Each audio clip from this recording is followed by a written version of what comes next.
everybody, and welcome to the Halfy Hour. It's the end of the week. Yeah. Joined by Matt Ufford, as always. Hello. Joined this week by Lang Whitaker from Yo. NBA.com. You've seen him on NBA TV. The Hangtime Podcast. Obviously, you've seen his work in GQ. Wrote the sensational Dream Team oral history last year.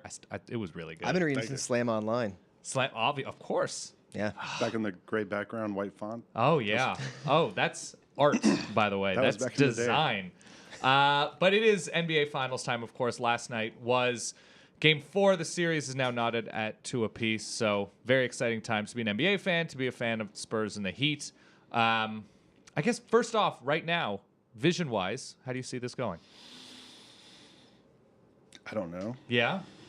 Who do you think? Bold take. The momentum is with the Heat at the moment.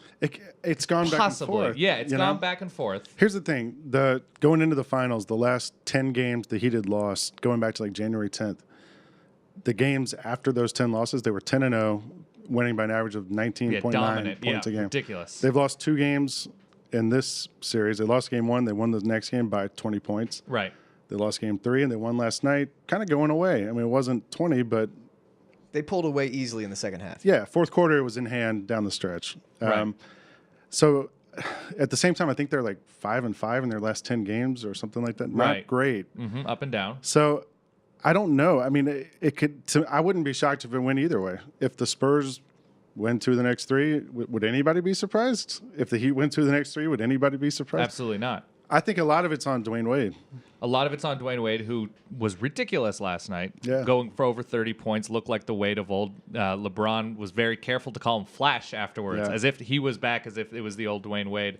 So I guess at this point, what are you investing more in? Are you investing more in the Spurs' ability tactically? The system. With the system, Right. getting those corner threes, or the athleticism of Miami? The Spurs system is they're going to do it no matter what, right? Right. So, when you're in the locker room in San Antonio, Popovich has these signs everywhere about pounding the rock. That's Right. their thing. They keep hitting the rock. You don't know which blow will break the rock, but you're just going to keep hitting it and figure out eventually it's going to work. So you just keep doing it. There's sort of a mindless aspect to it, and that's what they do. Yep. Spurs were the Sisyphus of basketball. Yeah. I mean, they've done it for 13 years, and not a lot of coaches use a quote from I think he's Dutch or Danish reformer on the wall, Right. but that's what Pop does.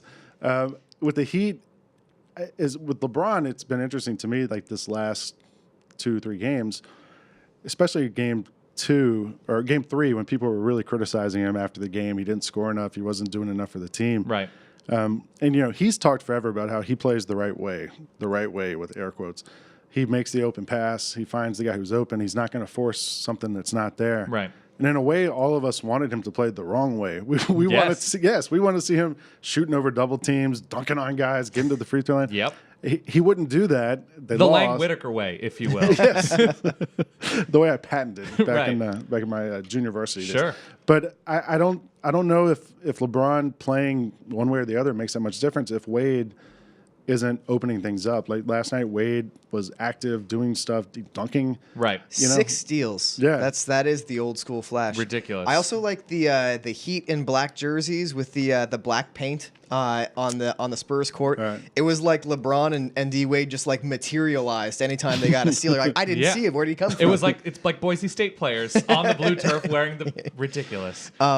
Also, what's so astounding about Dwayne Wade is that ever since the knee injury, he's disappointed all Heat fans. Right.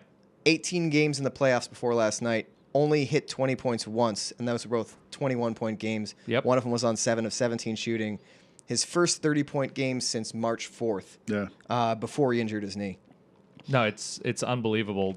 He's 31, played the 3 years of college, of course, that guys like LeBron, Kobe did not. Right. And so the wear and tear of all the long seasons, he had the long playoff runs early on in his He's career. also been, a very physical player Yeah, for style- a small guy. His style of play is to throw his body into trouble. You Yep. remember the old Converse ads was like fall down 6 times, get up 7 or whatever Right. it was? I mean, that they made commercial campaigns about how much he got knocked to the floor.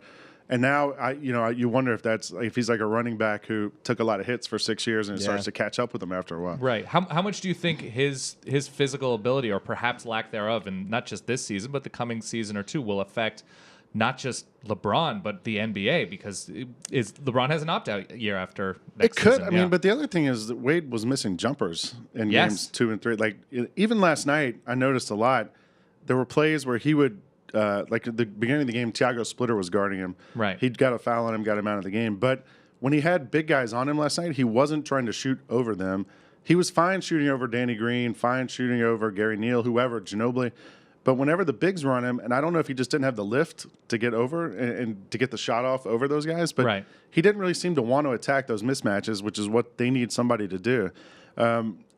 After game 1, I was sitting there with in the media seats with Sekou, who I do the podcast with, and we were saying, what did the Heat do? Like, how do they fix this team? Like, how can they get better? And this is a team that won 27 games in a row. Yes. You know, like two weeks before the season ends. So it's almost like, sky is falling a bit, and we're all like rushing to conclusions and ready to write these guys off. But I think we're jumping a little bit ahead of ourselves, right?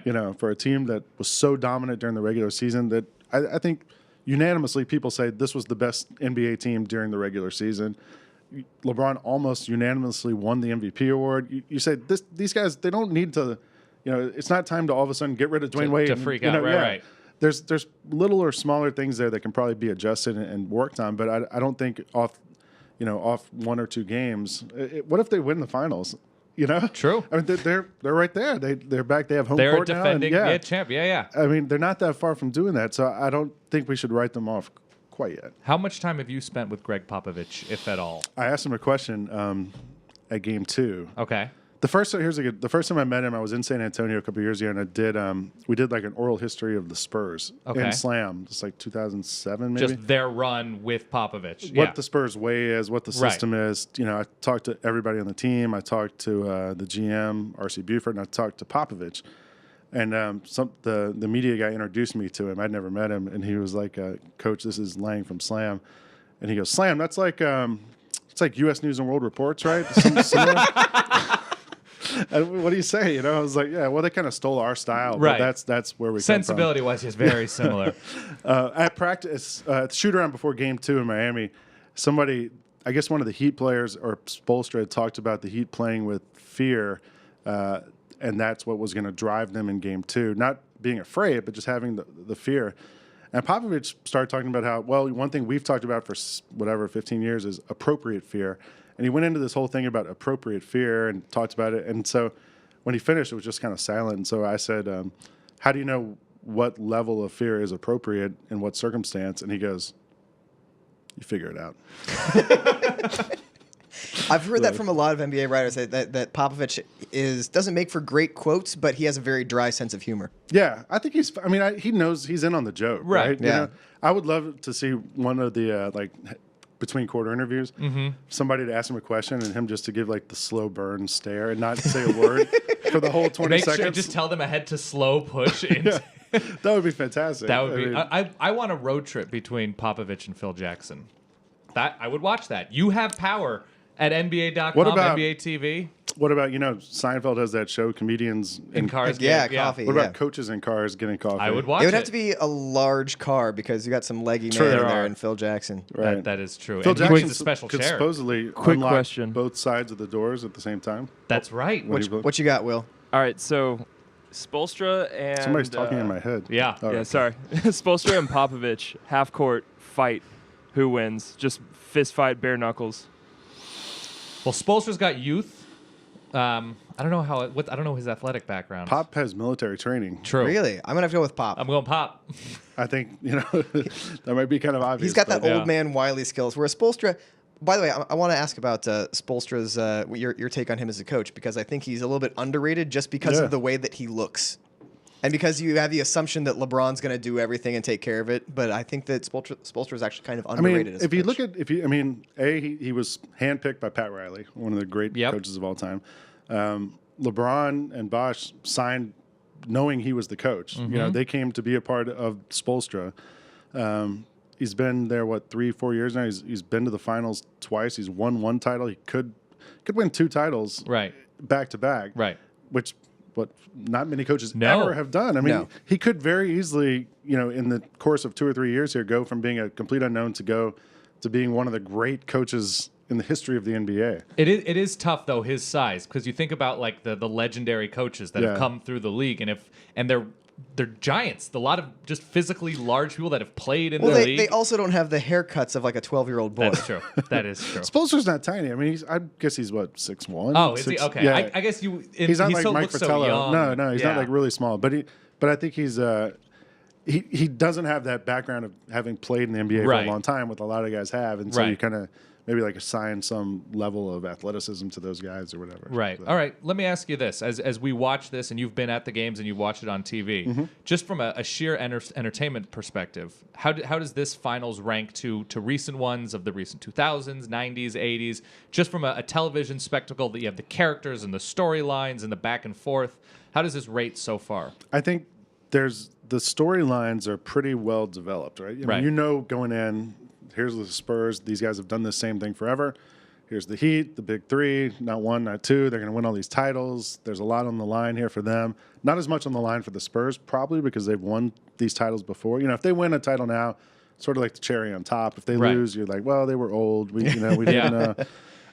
So I don't, and also, you know, there was the whole thing of this year, the Lakers. That was going to be like the big, like if the Lakers Yep. had made it to the finals against the Heat, that's the kind of thing that like, you know, pushes ratings through the roof. Right. I would LA, guess. Miami. Yeah, big thing. You know, people who don't even care about basketball know a lot about the Lakers and, Sure. and those players and stuff. The Spurs, I think, for someone like myself who's like a basketball nerd, when you watch, we were talking about this earlier, you watch the game, some of the offensive sets they run are incredible. There's guys cutting and curving and, you know, back picks and double picks on this side. And Right. all this stuff's amazing, but I don't know if like the casual fan picks up that stuff.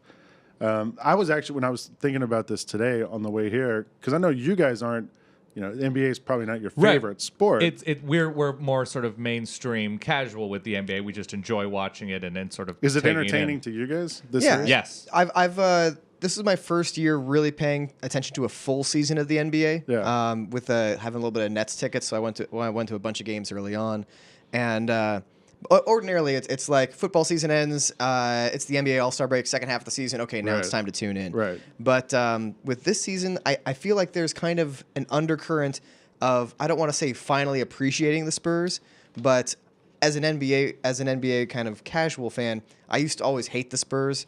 And largely because of Bruce Bowen and Robert Horry. Right. Yeah. But I find this team, the Spurs, that is kind of held together, and I kind of really appreciate Greg Popovich as the Yeah. basketball genius that he is. And I think that it's such a great matchup in the finals that it's a more even matchup than we've usually seen. Yep. And And they can play more ways. They can play faster. They can play Yeah, more they're athletic versatile. with Danny Green, Yeah. with Kawhi Leonard, with those guys. That it feels like the infusion of that youth makes them a more just interesting team to watch than perhaps when I in heard years that past. Mike Miller was going to start last night, I thought, all right, here we go. Somebody blinked finally. You know, like one coach is going to like monkey with the starting lineup. That's a Right. big deal. You're going to change this thing that's worked all season. Mike Miller gets the start, and then they put so that puts Splitter on Wade. Right. Draws a foul, and I mean, he puts in. I think Gary Neal came in. Yeah, Gary Neal came in right away. quickly, Like yeah. 37 seconds into the game. Yeah, So like, you're like, all right, maybe it's not that big a deal. There you goes know? that, yeah, exactly. So I think there's a lot there and a lot of like subplots and entertaining things like that, but Right. they're not big, bold, you know, Right. Times Square signs that Sure. just say, hey, Spurs Heat. Is not as entertaining as some of the ones that we've seen in the past. So which matchup would you say, if in terms of sheer, like, I'm going to show this to a child to Right. get them into basketball, something like that? So is it the Magic Lakers? I know we have clips of Magic and the Lakers against the Celtics and the hook shot from 1987 and all that stuff. Somewhere possibly, and then you have like the early Jordan years and the early 90s. There we go. I mean, that's just. yeah. I mean, the shorts. I mean, what are we talking about? I mean, we're just talking about good and it just felt like even like this game in '87, just the stage was so much bigger. I don't it know felt how, like, but I don't know why. how much of that was context, you know, True. because we grew up watching those teams play, and you saw the Celtics develop into this juggernaut, and you Yes. saw the Lakers become this thing, and then they became Showtime, and Right. I don't know how much of that was just, you know, at the time. This And it is was what the we- only show in town too. Yeah, you know, it was such I mean, a different context maybe media. nowadays if you're a fan, you know, you can look at the Heat and say, well, this is a team that, you know, had Wade and Shaq and won a title, and then they completely rebuilt in the course of whatever 2 years, and now they're this thing, and maybe that's interesting in a different way. for me, I mean, I grew up on Jordan and Yes. Bird, Magic, and all that. So any of those Bulls finals were pretty good to me. First three-peat or second three-peat? Probably the second. I mean, I was a Suns fan also, so Okay. That Bulls- 93 series yeah. against the Suns, I think, was probably the most interesting one for me because you had there was the Dan Dannies. triple overtime game, Yeah, I think, and yeah. then Jordan went off for 55 points in the next game. And I think that was with Barkley and Jordan going face to face for that, just the third three-peat in NBA history. I think that's one that really stands out for me. You had to pick Dan. I remember the Portland Chicago series just because the shrug. I'm a Yeah. big fan of trolling.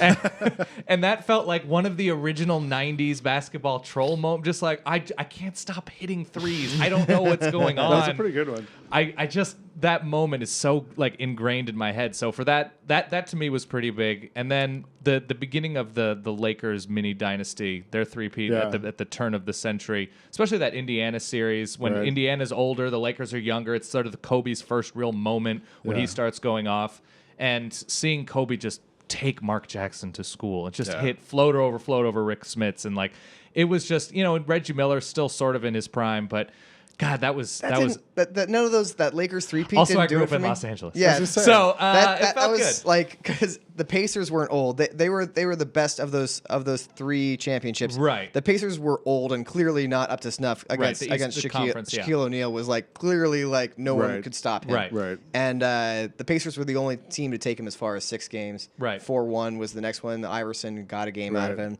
Next year was a sweep against the Nets, Right. who were clearly not in the same class. What's strange as we look back over the last like 25, 30 years of the NBA, I feel like a lot of like the conference finals have been much better series than the NBA finals. We haven't gotten a lot of like great treats in terms of NBA finals. Maybe so. I mean, I've been to, I'm trying to think, every NBA final since 2000, or Okay. at least one game of every series. Where was the energy the most? The most fun I probably had at a game was San Antonio, Detroit. Really?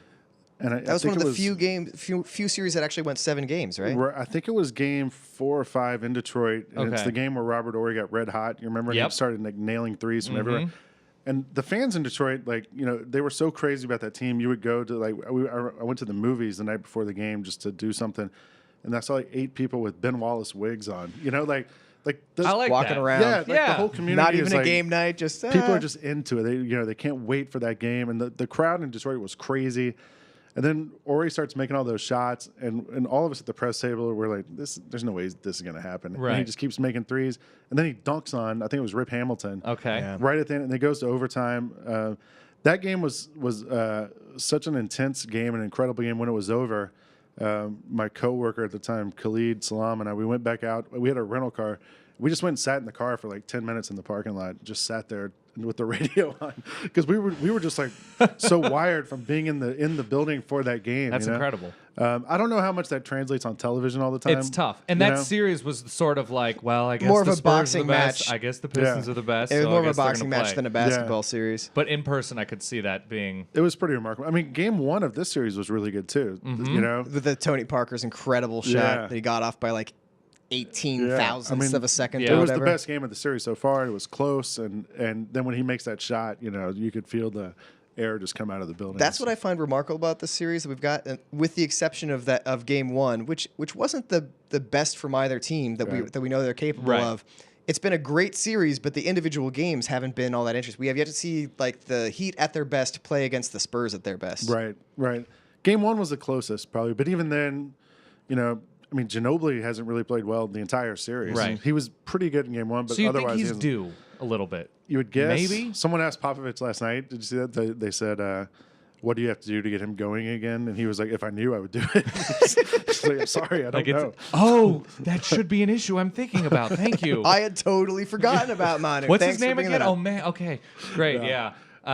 So I'm hoping at some point we see like a knockdown drag out game where You would think we're due. it sort of, you know, devolves into LeBron versus Parker in the 4th or something like Right. that. You know, it turns into An overtime game, maybe? maybe. OT would be fantastic. Yeah. All right. Before we let you go, because you've been so generous with your time, Atlanta Shouty.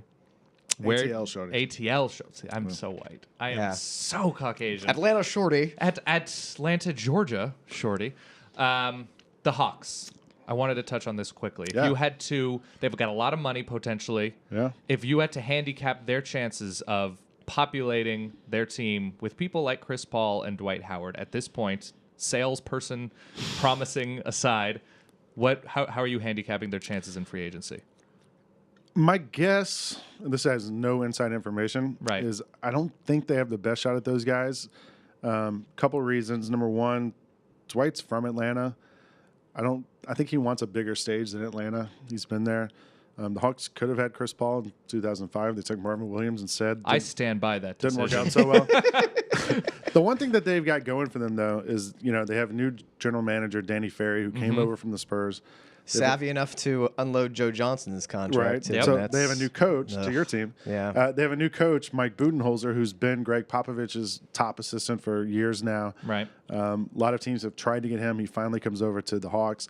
So those two guys, if anybody can sell, hey, look, we're going to rebuild what the Spurs have done. Yep. We're going to do it here. We got a lot of cap room. We got room to sign guys.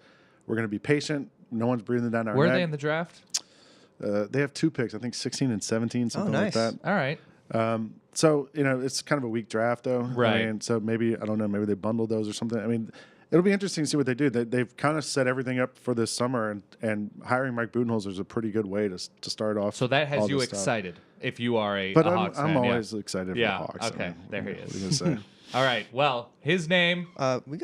We have time. I get very excited. No, everybody's on his schedule. No, we got like 10 minutes. Do we really? Yeah. Oh, Yeah. let's hang with Lang.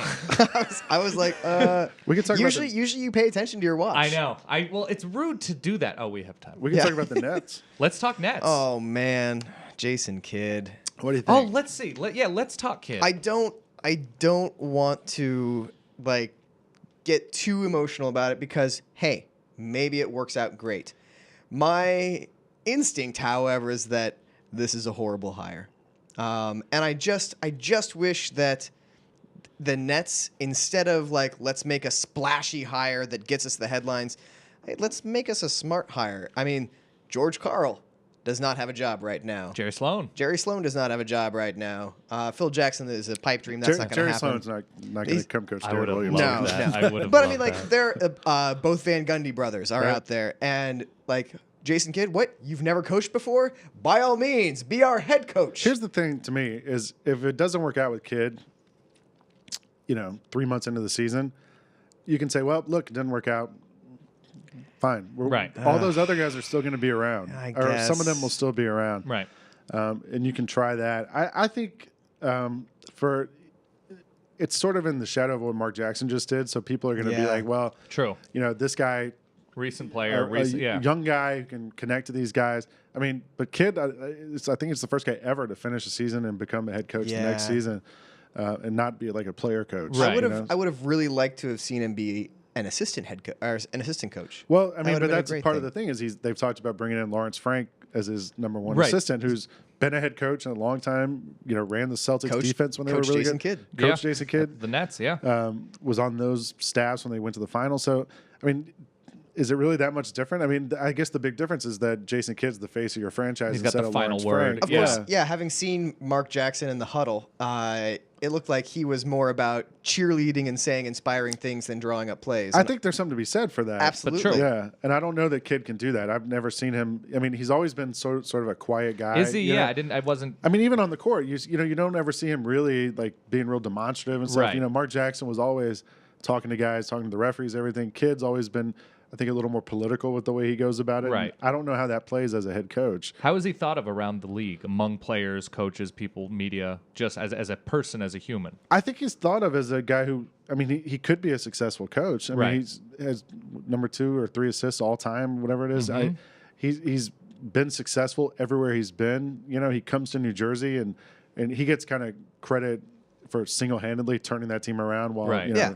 there was other stuff going Yes. on too. They got a lot of other good players too. Indeed. But that was him at the helm of those teams, and so I mean, we got to give Keith Van Keith Horn Van Horn, his yeah, due. KVH, sure. Kerry Kittles, Kenyon Martin, Todd McCullough. We can Richard keep Jefferson, going. yep.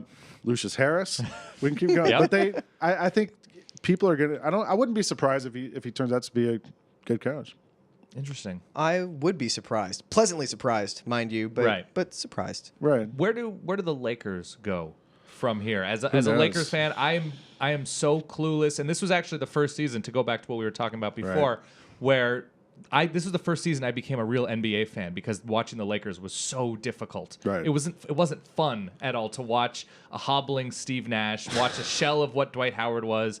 It wasn't fun I for have me. an idea. Yeah. They can see if the Clippers will be down for switching jerseys. Just swapping. Just swapping. So 1 for 1 across the board. So what is the actual move? Maybe they could talk short-term the Clippers success. into that. Do you think so? We'll give you the yellow jerseys. Yeah. Clippers don't have a coach right now. I mean, they could. And that's another piece of news that has been sort of developing. The Doc Rivers and all sorts of does he or does he not have interest in moving out west? Who knows? I mean, the Lakers they have no money. You know, they're so kept out. One of the things they could do was amnesty Kobe and re-sign him and save some money that way. And then Kobe was tweeting like no amnesty or whatever it was. That's not going to happen. That's not going to happen. Yeah. So I don't know what they're going to do. I mean, the one thing I think that we've learned is you never bet against Kobe. Right. I mean, every time he's hurt and you're like, well, this guy's done. And he scores 38 points or whatever. Like, I mean, I know there's been all this talk about Kobe's never going to be the same. He's not going to be able to come back for 2 years. I'm going to believe it when I see it. He is the best sociopath in the NBA since Michael Jordan. He's just incredible. as for his competitive nature and willing himself to succeed. And maybe willing to stab opposing players. Like, he's not actually a violent person, but I could see him arranging. I don't think he'd do it himself. Oh, yeah, he's smarter than that. He's cunning. Well, so then they got to figure out Dwight Howard. Right. Pau Gasol. What happens with Pau Gasol? How long is he signed through? Pau? Next season? I think season after? I think next season, and then he's a free agent. Right. So there's a lot of moving parts there. And the confidence factor in the administration with the Lakers? Really, it's like, do you build around Dwight Howard going No. forward? No. Here's the thing with Dwight, to me, is, and we've had many arguments about him on my podcast, because Rick Fox he's a Laker diehard, and he gets fired up about Dwight and upset with him. He led the league in rebounding this year. True. Which is something no one talks about. I did not even realize that. Yeah. I mean, he averaged, I think, 13 rebounds a game, like 16, 17, 18 points a game. I mean, he had really good numbers for a guy who was not 100%. You know why? Because Reggie Evans didn't get the minutes. That's why. That's the only reason why. But were they, I mean, obviously he leads the league in rebounding, but would you consider his year to be productive? I'd say productive, but it wasn't dominant. You know, like at one point this season, I went back and looked at YouTube videos of him on Orlando when he was just like dunking all over guys. Right. And that Dwight doesn't exist anymore. I don't know if he'll ever come back. And it's probably because of the back. I mean, I think it's a fair assumption physically. He's talked a lot about that, you know, when he sits down, his legs go numb and stuff like that. Not a good thing to have in a player you want to build a team around. I know. No. But I think he only ended up missing 10 games or something like that this year. He played a lot of games. Maybe he gets a summer off. He gets better. Who knows? I mean, I just think a guy who can lead the league in rebounding still can block a lot of shots. You don't want to give up on that totally. The question is, do you want to max him out and have that be your max guy? I can't really see a team that has him as their best player winning the NBA Finals. He doesn't have to be. I hear what you're saying. He doesn't have to be the best player, but he's going to be the highest paid player. Right. So your best player might have to be a guy who you kind of get from some other. You know, like you have to get lucky like the Pacers did with Paul George. Right, something like that. And you could pair him with Dwight or something like that. Right. I mean, that's why maybe if Dwight goes to Houston or some other team, you know, he could play with other guys who can carry the load. That was kind of the idea in LA. Yeah. And it just hasn't worked out with those other guys. So they've got to figure out what to do. Do you think he ends up in Houston? I don't know. I really don't know. I don't want to guess because I'll be wrong. Okay, so without guessing, which team, Dwight Howard aside, who do you think is the next team to make the leap? We saw Indiana make that leap this season. Who is built in the short term to make that leap from middle of the pack playoff team to conference final team to eventual final team? I would say Golden State. I was going to say the same thing. Steph Curry is so sexy.